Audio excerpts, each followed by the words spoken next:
तो जो पानी उंगली पर आया ये तो दुनिया की ज़िंदगी है, और जो बच गया सब वो आखिरत की ज़िंदगी। इसलिए तो कोई वो ही नहीं है, मतलब कितनी हो सके वो बिल्कुल हमेशा रहने वाली है वो। तो बंदे को जितना यहाँ रहना है यहाँ की तैयारी, और जितना वहाँ रहना है वो वहाँ की तैयारी। पहला किधर घुमाना चाह रहा हूँ, कलमा सुनाइए। ला इलाहा इल्लल्लाह मुहम्मदुर रसूलुल्लाह सल्लल्लाहु अलैहि वसल्लम। नाम आपका? मोहम्मद दानिश। अच्छा, दानिश किसे कहते हैं? दानिश अक्लमंद को। अक्लमंद को ना। अच्छा, आप कितने अक्लमंद है ना? अच्छा, पैगंबर सल्लल्लाहु अलैहि वसल्लम ने ये फरमाया कि सबसे बड़ा अक्लमंद और होशियार आदमी वो है, उसका जिक्र किया, मैंने स्पेस छोड़ दिया बीच में से, तो वो कौन है? वो जो दुनिया को दीन की बातें बताए और उन पर अमल कराए और ख़ुद भी अमल करे। आपने फरमाया कि दुनिया का सबसे बड़ा होशियार और अक्लमंद आदमी वो है, जो मैंने स्पेस छोड़ा है, वो कौन बंदा है ऐसा जिसे पैगंबर ने फरमाया वो होशियार आदमी है?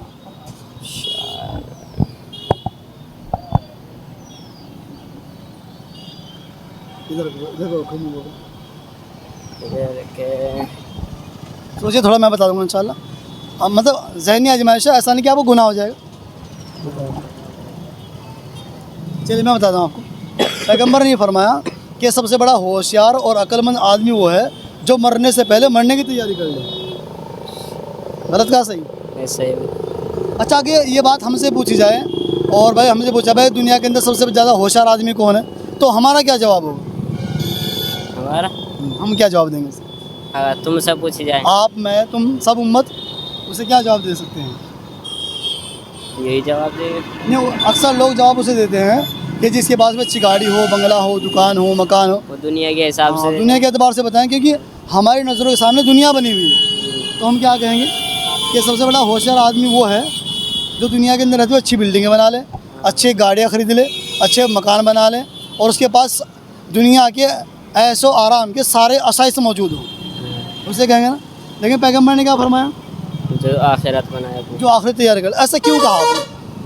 इसलिए कि दुनिया में तो हम एक आजमाइश के लिए भेजे गए हैं, जो इबादत करने के लिए भेजे गए हम। अपनी दुनिया हमारा असल मकसद नहीं, असल मकसद वहाँ शुरू होता है हमारा। हाँ सही, माशाल्लाह। ये आपने बड़ी दानिशमंदी की बात करी। जैसे आपका नाम दानिश है ना, ये पैगंबर ने बात फरमाया कि बंदे को इसलिए अकल का काम वो करना है, वहाँ का आखिरी तैयारी इसलिए करनी है कि दुनिया आरज़ी ख़त्म हो जाने वाली है, और जो आखिरत है वो हमेशा हमेशा बाकी रहने वाली है।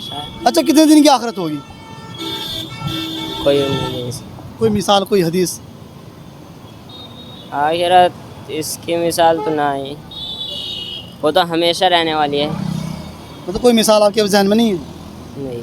अच्छा, चलिए मैं आपको बताता हूँ और वाज़ेह करता हूँ। पैगंबर सल्लल्लाहु अलैहि वसल्लम ने ये फरमाया कि अगर कोई इंसान अपनी उंगली को समंदर में डाल दे और जो पानी लगा है उंगली पर आया, कितना पानी आएगा? 5 बाल्टी, 10 बाल्टियाँ? शायद 2 या 3 बूंद। 2 या 3 बूंद आ जाएंगे ना। तो जो पानी उंगली पर आया ये तो दुनिया की ज़िंदगी है, और जो बच गया सब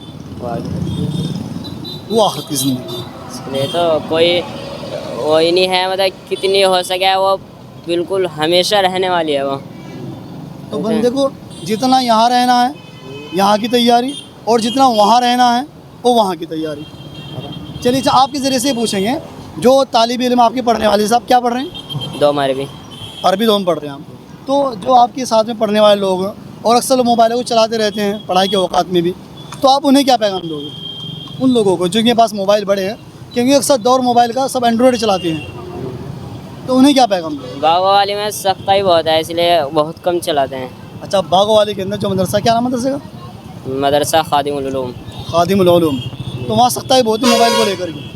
परसों करी थी चागी ने, परसों रात ईशा की नमाज में बुलाए सब बच्चों को, नमाज़ पढ़ ली उन्होंने, और उन्हें कहा सभी तलबा अंदर तशरीफ़ ले आए और दरवाजे सारे बंद करके मोबाइल चेक करे, इसे मिले बस कुल 15-20। कितने बच्चे थे पूरे मदरसे में? कितने बच्चे मदरसे में? 1000 प्लस। 1000 प्लस 15 मोबाइल निकले हैं।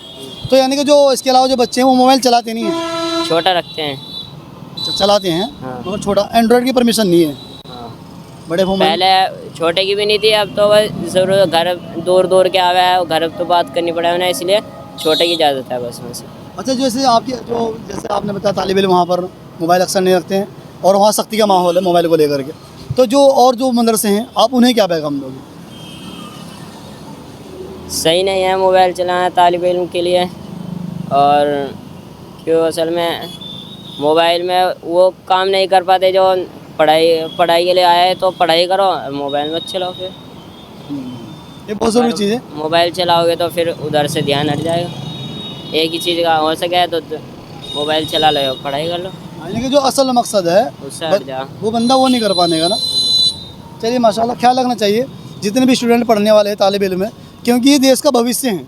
आने वाला जो कल कोई डॉक्टर बनेगा, कोई पीएम बनेगा, कोई सीएम बनेगा उनमें से, तो ये सब के सब लोग हैं ना, देश का भविष्य हैं।